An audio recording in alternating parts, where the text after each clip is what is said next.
Welcome in, everybody, to Fantasy Pros MLB. This is Leading Off Live. It is me, Joey P. Joe P. Pepiot. With me, of course, is the Welsh, and it's all of you, the Peanuts and the Cracker Jacks, here on a Friday.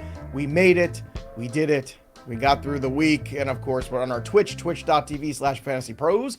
That's where you can subscribe. That's where you can watch us Monday through Friday live, and if you can't be there, you can also be on our YouTube channel, Fantasy Pros MLB, where if you drop a comment on this or any video, subscribe to the channel, you might win yourself a Cecil Fielder autographed jersey from our good pals over at pristineauction.com. Check it out. Father's Day right around the corner. Great place to get stuff. But this Cecil Fielder, Big Daddy Cecil Fielder autographed jersey is going to be given away this month in June. So again, subscribe, drop the comments, ring the bell till it goes ding for notifications. Welsh, a lot of baseball to talk about. A lot of stuff going on the weekend. I just saw the cycle this morning with Kelly and Mayer. It was great. Go check it out. I watched it this morning when I was on my walk. They had some great conversations about Spencer Strider that continues to be the hot topic everywhere. But I want to turn my attention to the Braves for a moment because the Diamondbacks, what a comeback yesterday. Down 10-5. Biggest ninth inning comeback in franchise history. You know, you meet these moments in a season, Welsh, and it feels like this was a really tough one for the Atlanta Braves. I don't know if this is going to be the one that they can come back from, but certainly a horrible moment from them and a surprisingly, I think, tough moments coming out of the Diamondbacks in this series because with the Corbin Burns news and all that stuff going on, they could just shrivel up and die, and they have not. Also with the Braves, how apropos that not only did they have a bummer in their bullpen, they also have a Blewett in their bullpen. Bummer and Blewett both in there, not to be topped by Raisel Iglesias, who I think legitimately might be out of this role. They brought up Craig Kimbrell, and I know everybody kind of rolls their eyes with the Braves and stuff, but Raisel Iglesias has been horrible. He gave up 3. He blew this save. Diamondbacks, both of these teams have actually kind of gone back and forth of just who needs it more throughout the season. Diamondbacks have been on an absolute push down, but I think from a Braves perspective, the thing that I'm holding most is I think Raisel Iglesias might lose some saves, and we might want to look at maybe it's going to be Lee or Kimbrell. And on the Diamondback side, Brandon Pfaadt is cooked. He got saved in this game. He has, I think, the worst qualified ERA of any starter now. His expected ERA had been 3 runs over, so he was done. You can let that pack, but it was awesome. I mean, it was awesome to see Ketel Marte continues to drop bombs. Corbin Carroll getting hot, just trying to find some consistency since we were talking about him, but absolutely ridiculous game if you had a chance to watch it, and Diamondbacks win. Yeah, they sure do. Let's get to some more baseball. Framber Valdez, incredible performance against the Pirates. 11 strikeouts, 7 innings, 3 for 3 on the bets yesterday. Good stuff. Not so good again. Maybe I'm just tired, maybe whatever it is, but I rage dropped some players this morning in our Fantasy Pros League. It's a 10-team league, and one of the rage drops was Jesus Luzardo. I'm sorry. I don't know what's going on there, but I don't want to stick around to find out. The waiver wire is too good. Second straight outing where he's been terrible. 8 runs in 2 1/3 innings. These aren't like, 4 runs, 5 runs. 12 and then 8. So his first 11 starts of the season, I went and did the math here, right? 2.15 ERA, 1.18 whip. The last 2 starts, he has an ERA of 31.76 with a 4.58 whip. And Welsh, I don't know what the answer is to. I mean, everyone's like, oh, don't get worried, but he's got the Cubs next week. I'm not playing him against the Cubs offense next week. There's no way. Yeah, I think they said the 20 runs he's given up over the last 5 is like the most a qualified pitcher has ever given over 2 starts and for 5 innings. It's like just ridiculous. I was looking at his stuff in the game log to find differences and comparisons versus what he's been doing on the year versus like what he did in his last start. Number one thing that stands out is he went primary sweeper in this. He had to dip down. It looks like his fastball usage, he'd been throwing it around 34% of the time, which is probably setting up the sweeper a bit more. This one, he went from 34% to 23%, and then his sweeper became his primary pitch. Thought that was pretty odd. Pretty low zone percentage on the fastball, under 50 on the sweeper. So your top 2 pitches are barely over 50%. This is like what Zach Allen was going through. You can throw some strikes, but you're not throwing the right strikes. The thing that I'm like semi-optimistic about is his sweeper still looks great as far as, whiff rate and CSW percentage. But also, like, he didn't really get hit. He didn't have a bunch of, like, hard hit balls. I think it's a pitch mix thing. I actually am okay. If somebody rage drops like Joe, Yep. Luzardo, I think I might look to pick him up or might look to speculate soon. I think he'll get right because you also have to ask yourself, what is more the anomaly? Is it the, 11 starts prior to this, or is it these 2 starts? What's the anomaly? But a 10-man league does allow you and gives you. There's too many good guys on the waiver wire. I just look, it's out of nowhere, and he had been so good, which we all knew wasn't going to last. But this isn't bad. This is like it's historically bad, technically. Historically bad these last 2 games, and it's just you wonder mentally what that might take its toll. And look, in a 12-team league, you're sitting them next week. Don't throw him back out there. In fact, here's a question: how many good starts do you need to see from him before you throw him back out? Is it just 1 against the Cubs, or do you need 2?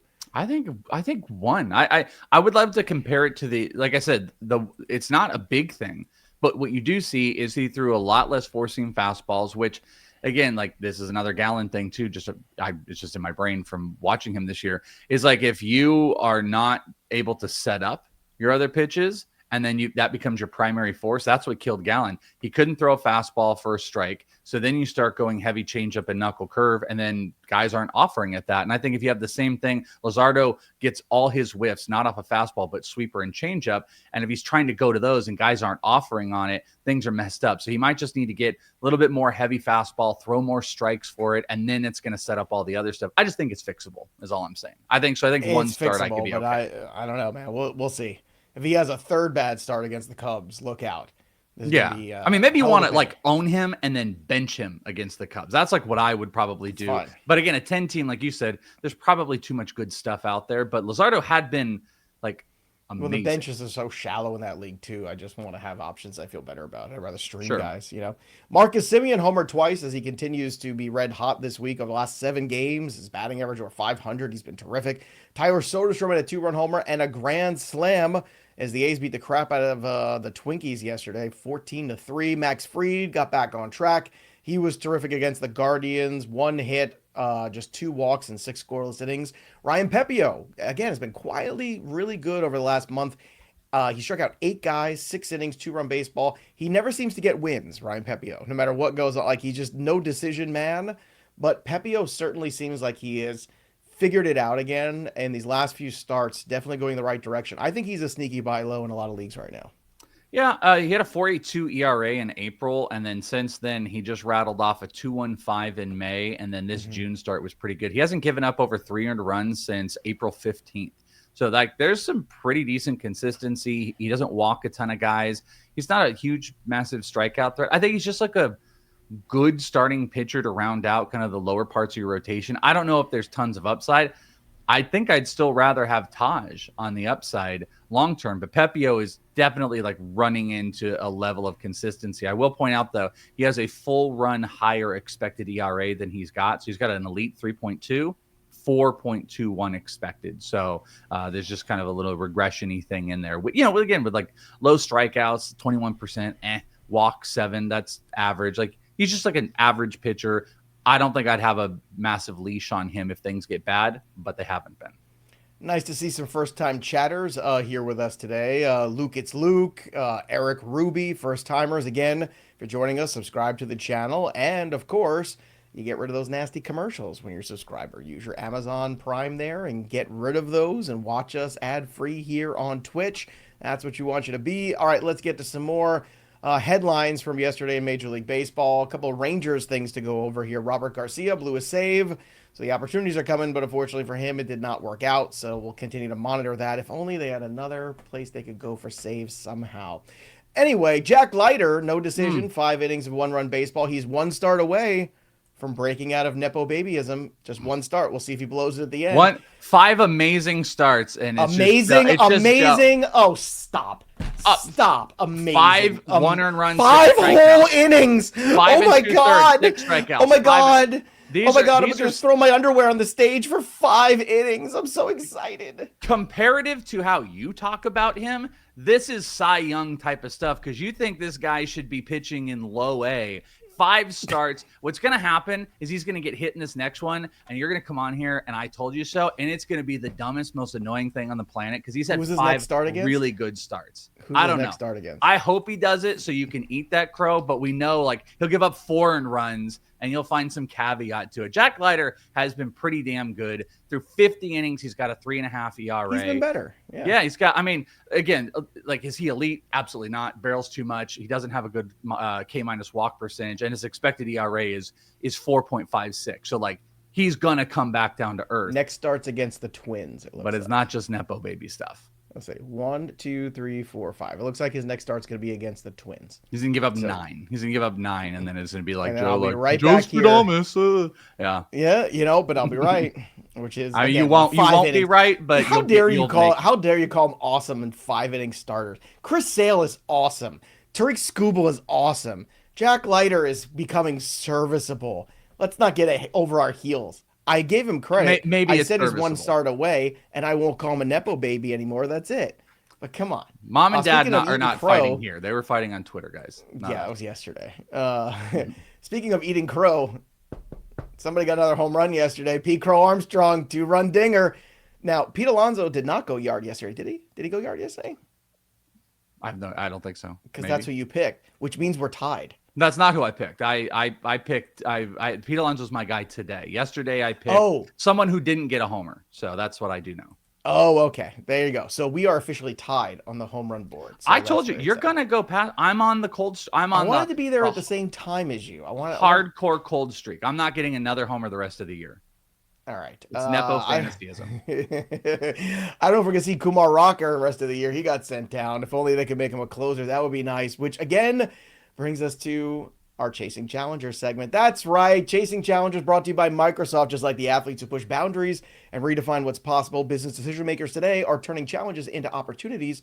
And Microsoft meets you where you are with tools and guidance to help make you get an impact with safe, secure AI solutions. Whatever challenges you're facing, Microsoft empowers you with the expertise to say, bring it on. And in this segment, we're going to bring on the Rangers bullpen for a second. Can we do that, please? Look, Luke Jackson didn't work. Garcia's not working. You've got a guy with a live arm and a big presence and a big fastball who isn't long for this season, who is struggling as a starting pitcher. Why not give it a shot? Put him in the bullpen, see what he could do at this point. What's the worst that could happen? You save some innings, he gets his confidence back just by blowing guys out of the water for a few appearances, and then you go, okay, now go back and stretch out again, and maybe we can use you as a starter. Or maybe, just maybe, Kumar Rocker can take all of his skill set, move it into the 9th inning where being a little effectively wild is actually a good thing, and become the closer for the Rangers as the bats like Marcus Semien starting to get back on track.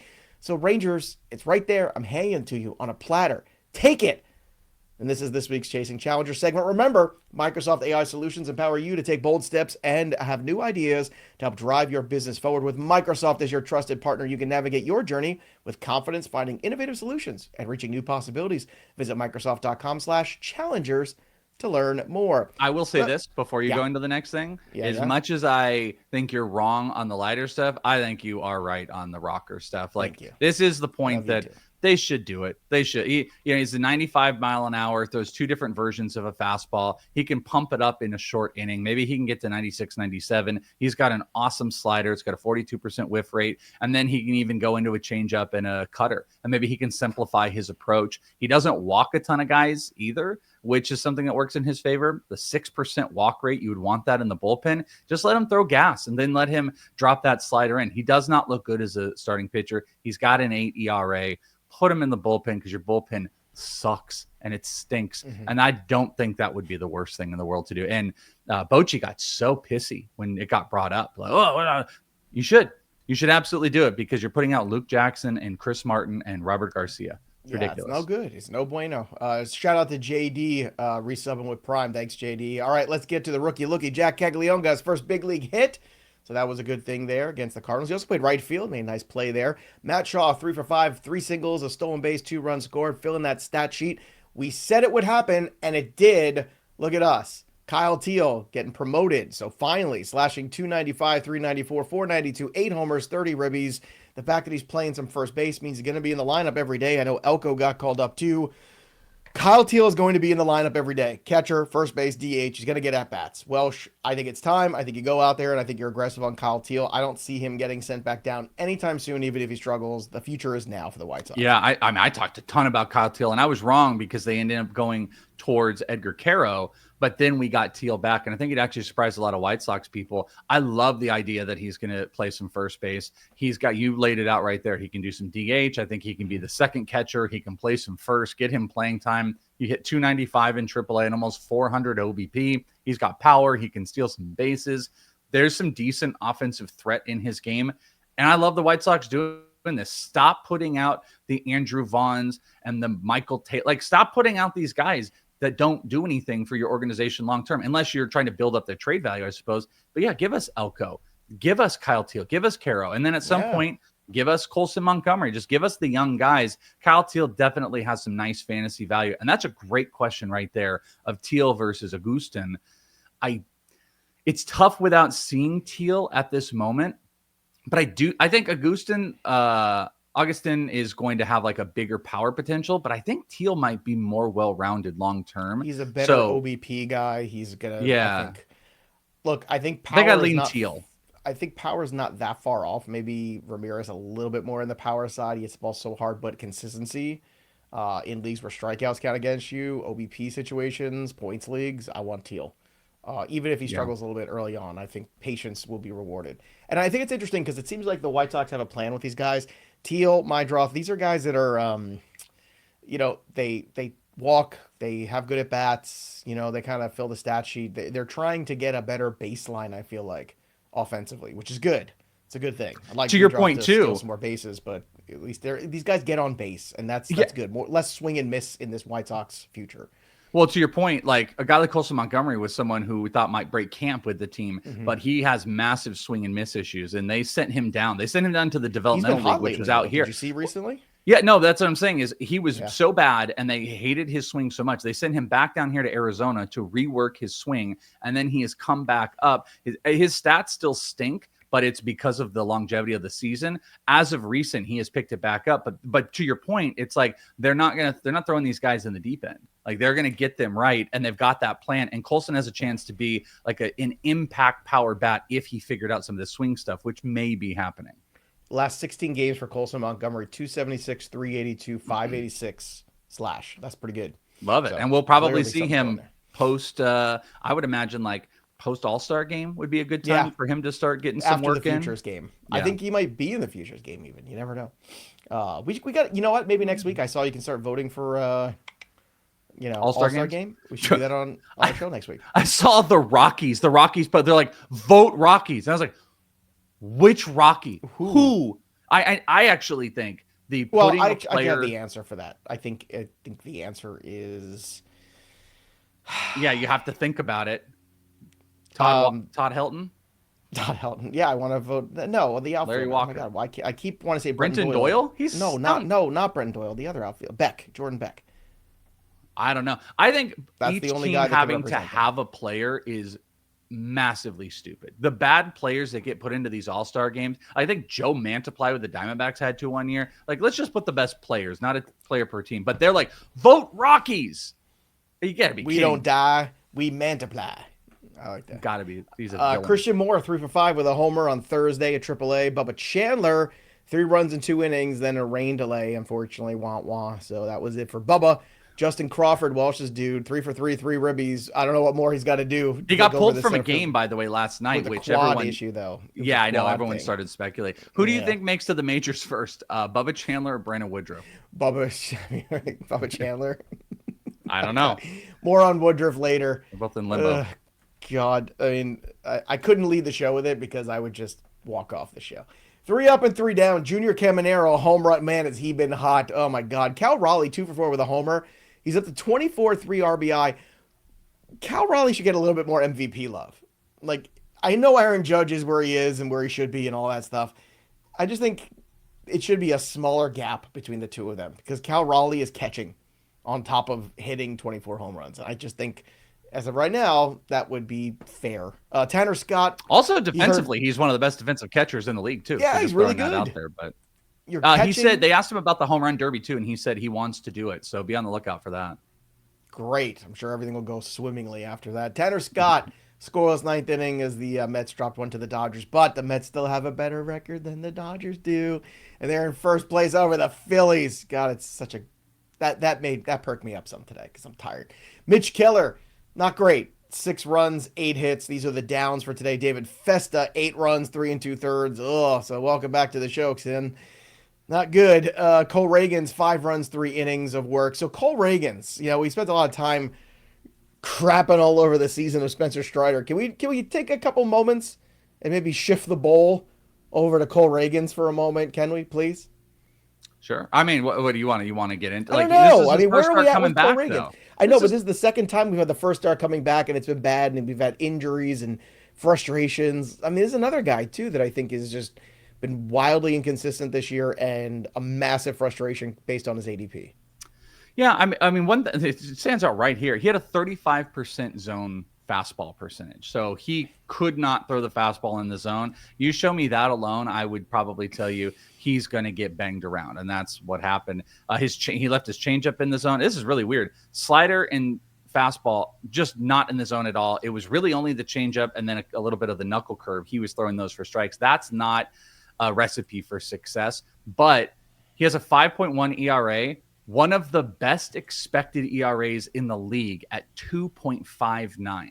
So that's a positive regression play. Not that it's going to get there or anything like that, but he's still got the stuff. I'm a buy on Cole Ragans right now. There's definitely some negatives, but he is over. It's not the right word usage of the word, but his pitch types against batting average is overperforming, or it's getting hit more than it should. Expected batting average is lower against a fastball, lower against a changeup, lower against a slider, lower against every single pitch type. So there is some positive regression coming. So I'm a buy on Cole Ragans. But, you were worried about starting Bryce Harper coming off of an injury, or you're not worried, but sitting him for some other good bats.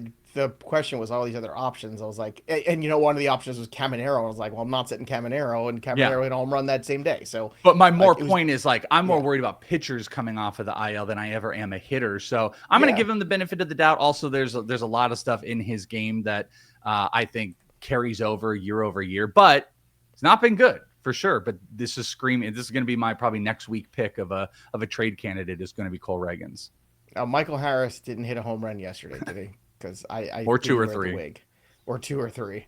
No, Riley, Baldwin, and Acuna. I'm just checking up just to see how he did. He did have. I forgot hits, it was the Diamondbacks too. Yeah, that's why I was checking. I was like, he did have 2 hits. I was looking at the box score just now, so that's good. Raised his average to 232. That's encouraging. Discouraging. Let's get to the injuries. Brandon Woodruff. He's gonna go back out on a rehab assignment eventually because it's a right elbow contusion. And he's going to need more time, which means more rehab. So he could be out till the end of June. I've heard other reports say the All-Star break is when he might come back. I don't know, Welsh. I'm out of the business of Brandon Woodruff. I don't know what to say. How you said it sounded like he was going to go on the Oregon Trail, by the way. You're like, he's going to hit the old rehab trail soon. And it's like, oh, no. Brandon Woodruff has dysentery. I've got the Brandon Woodruff blues. He's never going to pitch for the Brews. Oh, I got them Brandon Woodruff blues. He's never going to pitch again. That's the news.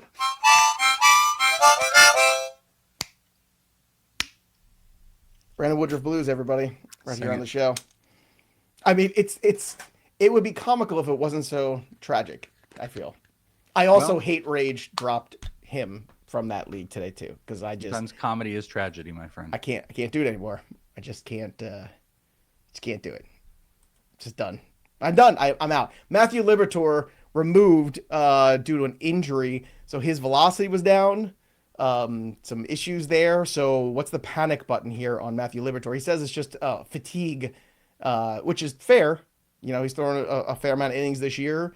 He's taking the ball every 5th day for the big club, finding consistency. So what do you make out of this recent injury for Liberatore?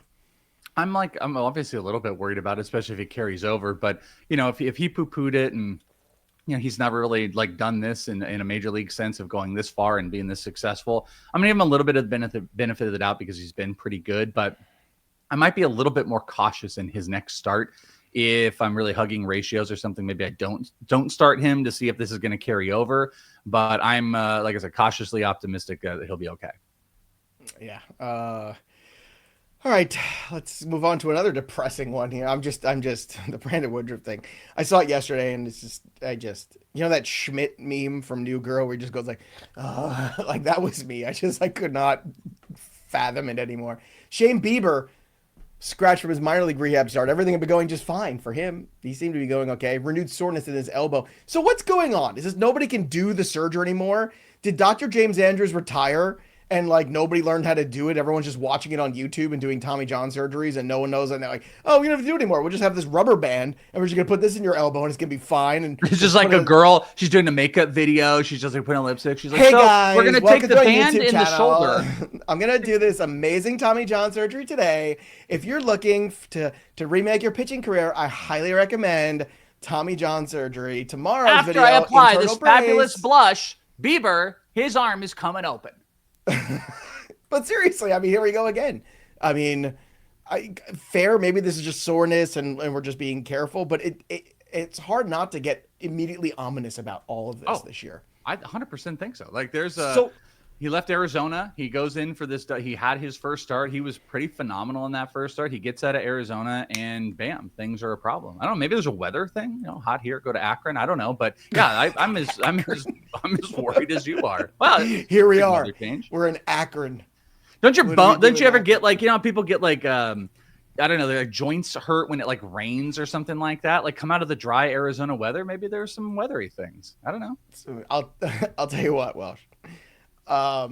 Next year we have to really be careful. Like next year we're going to fall into the same. Garrett Cole's going to be up there and he's going to be in like, I don't know, SP 30. And then by the time we get to draft season, he's going to be SP 25 or 22. And we're going to have to learn this same lesson again. I feel like next year we're just like, what are we doing? I'm so stupid. When you said that, I was like, was he trying to get the sunburn? Block the sun? Like you said SP 30, and I'm thinking like that's not enough to get the sun out. Yeah, that's what I went to. Thinking By the way, I have my cigar ready here because I'm Carrot Top. I have when Jack Leiter implodes against the Twins. We're going to light up this giant oversized cigar. Yeah, well, I'll tell you when he has a good one, I'll tell you where you can put it. So. Stick it sideways. Shine it up real nice. Josh Naylor, day-to-day with a hand and a shoulder. He's got 2 things. We've got 3 things for you, each of us. They're called the best bets of Friday with Joey P. and the Welsh. Let's start with the Detroit Tigers. Skubal on the mound for Detroit today. Love that. So let's go with Skubal against the Cubs. I know the Cubs are a good lineup, but Skubal's better. -1.5 on the run line, +112. And then Jack Caglione, how about over 1.5 total bases at plus money, +125. And give me Juan Soto, who's heating up to drive in a run at -110 against the Colorado Rockies. Not to mention the fact that Juan Soto has 4 at-bats against Senzatella. 2 of those hits he's gotten those 4 at-bats are home runs. So let's go. It's time. Welsh, where are you going for your best bets for Friday? All right, let's go to Cincinnati. We are taking a first 5 money line on Cincy today. I'm trying to pull back up the matchups. Because the Diamondbacks. Eduardo Rodriguez is not good. Watched him in his rehab stint where he gave up 3 homers to 18-year-old complex league players. His fastball is dead. His changeup looks incredible, but if he goes to it early, I think the Reds are going to get to him right out the chute. I think they're going to take an early lead. Nick Lodolo has been pretty great too, 3.1 ERA. He minimizes the Diamondbacks offense early. Eduardo gives it up early. First 5 money line. If they're tied, we push. If they're up, we win. -115 going against the Diamondbacks with the Reds. Oneil Cruz, stolen base. We are going to bet that Oneil Cruz is going to be able to get on base versus Joe Ross. And if he gets on base, there's one thing happening. He is stealing. It's almost 3-1. Oneil Cruz, they need to be aggressive against the Phillies. They will be. Oneil Cruz stolen base, +270. And Manny Machado, we're going to go over total bases, +100. Just get me in the business against the Brewers and Chad Patrick. Manny Machado, 2 total bases today. Those are my plays. There you go, everybody. Make sure you go place your first bet on FanDuel, fantasypros.com/leading off. New customers bet $5, get 250 in bonus bets if it wins. Only on FanDuel at fantasypros.com/leading off. And while you're at it, download the Betting Pros app so you can use amazing tools like the MLB prop bet cheat sheet that shows you the best value plays every day on every prop in Major League Baseball, from strikeouts to hits to home runs and much, much more. BettingPros.com/MLB props, or just download the Betting Pros app today. And when you do, make sure you use the premium tools. You get a free week free. That's right, a full week free, or a free week free, or a free week full when you use that promo code leading off right there. Download the Betting Pros app. Let's get to the home run board, see where we're at today. Wonky Penguin hanging out at 19. George at 29, still at the top. So Wonky's at 16, still representing the analysts. Sammy Sosa jersey available, pristineauction.com, autographed by Sammy Sosa himself. It's good alliteration. And Whips made I believe, a prediction, and it's true. Soto weekend home run call for Joe. That's right. That's where we're going. Soto plus 360, and I feel like Emperor Palpatine in Star Wars. Oh, I'm afraid when we come back on Monday, I will be right there on the home run board. Yes, of course. Welsh, I saw you took a Met this weekend as well. I'm going to go with the polar bear. You tried to get me to have him yesterday, which I wish I did. So we'll just take him through the weekend. Big Petey Alonso for the home run calls. Yes, and thank you. Mets going up. I believe this is the Rockies matchup. It's the Rockies in Colorado. Senzatella today. So perpetuity for me, Mr. Pete Alonso, if I'll ever see the board again. That should be the bet. Do we think either one of us will get on this board before specifically you are gone, but then there'll be a point where I leave as well? Well, I hope to see us both there. That's my goal. My goal is Monday we get back to the show and we're both back on the board. Wonky's there with us, and we have one day in the sun where all of us are up there. We never had that at the beginning of the year, right? Because you were cold to start. I was ice cold to start. And then you've been red on hot this board too. Is he even calling home runs anymore? Does he even lift, bro? Cycle videos. He can't partake with us anymore. That's what happens. You start doing on air, camera stuff. You start getting a little bit full of yourself. Requesting only green M&Ms, your writers and stuff. Yeah. It's a whole thing. You only answer Slack messages between 2 and 2:15 in the afternoon. It's a whole thing. It's a whole thing. He's a star now. That's what happens. So what are you going to do? So what are you going to do? Not like Wonky. Wonky can manage to do all of those things and make home run calls still. So that's why Wonky's the best. Well, let's take a couple questions here on the way out today. Here's one. This is just funny. Woodruff comes back first, or my dad comes back from getting milk at the store? I think your dad comes back first. Might be your dad. Yeah, seriously. Chase Mydroth or Parker Meadows? Who would you rather have? If it was a points league, probably Mydroth, but I'm going to go with Parker Meadows. All right, here's one. Teal or Augustin, we did. Is Adley turning things around finally? Of course, he goes off this week on my bench. Well, that's the way it goes sometimes. But Rutschman has seemingly turned things around. He's such a good player. He's such a talent. Do you imagine at some point things get right for him? That whole Orioles team, him, Gunnar, just everything has just collectively gone awful this year for them. Yeah, and I'm looking too. Right off the shoot, you can see he's about 40 points lower BABIP than his career. But he's had two horrifically bad months. 205 in April. He hit 182 in May without any type of breakdown. That's just not Adley. Adley just makes a bunch of contact. And if you look at his underlying stuff, here's the other crazy part. Everything looks better year over year. He's barreling the ball more than he's done. He's hitting the ball harder more than he's ever done. His walks are up. That launch angle sweet spot, if you care about that, it's something Mookie does at a high level. That's up. Everything looks like it's up, but it ain't. Everything is underperforming right now. So it looks like there's probably a nice bounce back in store for Adley. But I would also caution it with who's Adley been? Adley might be one of the most expectations versus results don't equal up because he's not a 25 plus home run hitter. Average is okay. Matt Waiters 2.0. Yeah, kind of. He's better than Waiters. Forget. Waiters was a huge prospect. People forget the Matt Wieters prospect lore was the next Mike Piazza. That's what we were hearing about Matt Wieters. You're not wrong. I mean, I think, if you didn't live through it, you don't understand it. And you're like, "Pff, I remember that guy. He was like, on the Nationals for a cup of coffee at the end of his career. No. Matt Wieters, once upon a time, was supposed to be like the big catching impact prospect. And people overbid every year, and it just never really worked out. And I'm not saying it's the same, but I'm just saying it's the same organization. So take that with a grain of salt. Dylan Bundy, another, it's funny. You start to go through the Orioles prospect lore. It's had some hiccups. It's definitely had some hiccups over the years. Catcher replacement for Shea Langoliers from Laker, Baldwin or Dylan Dingler.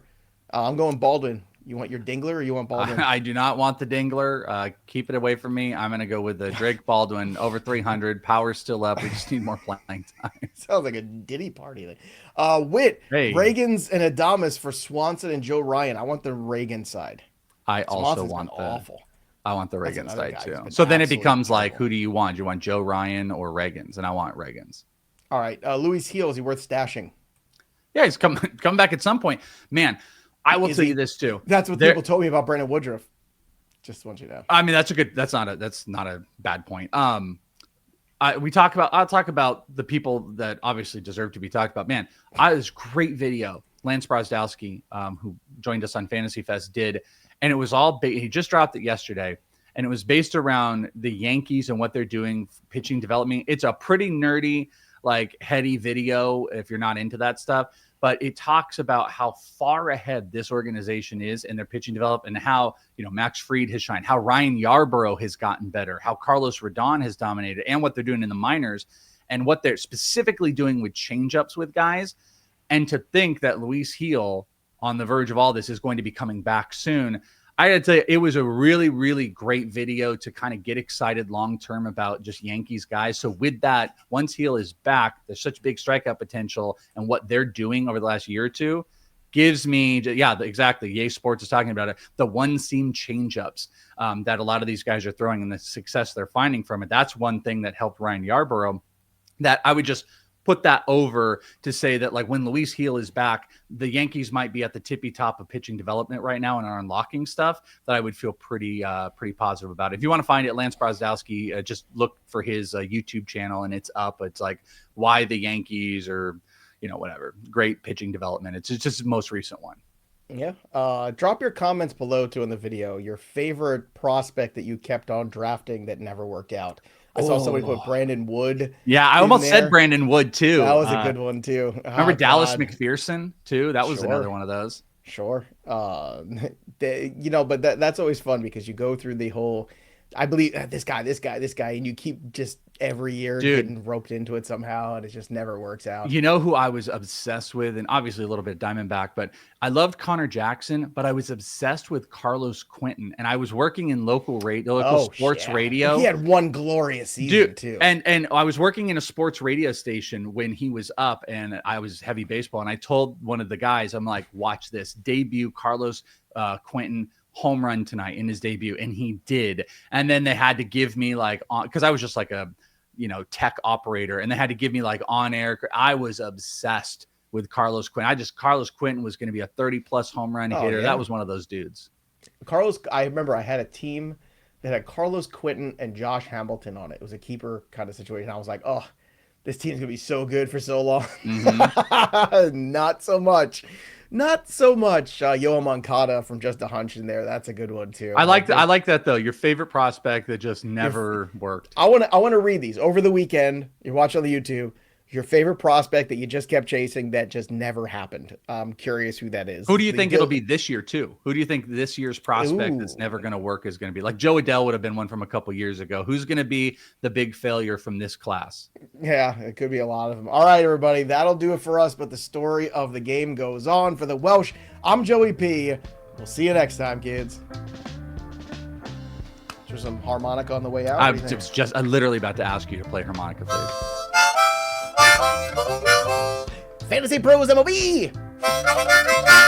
That's the place to be. That's all I got. No Nepo babies.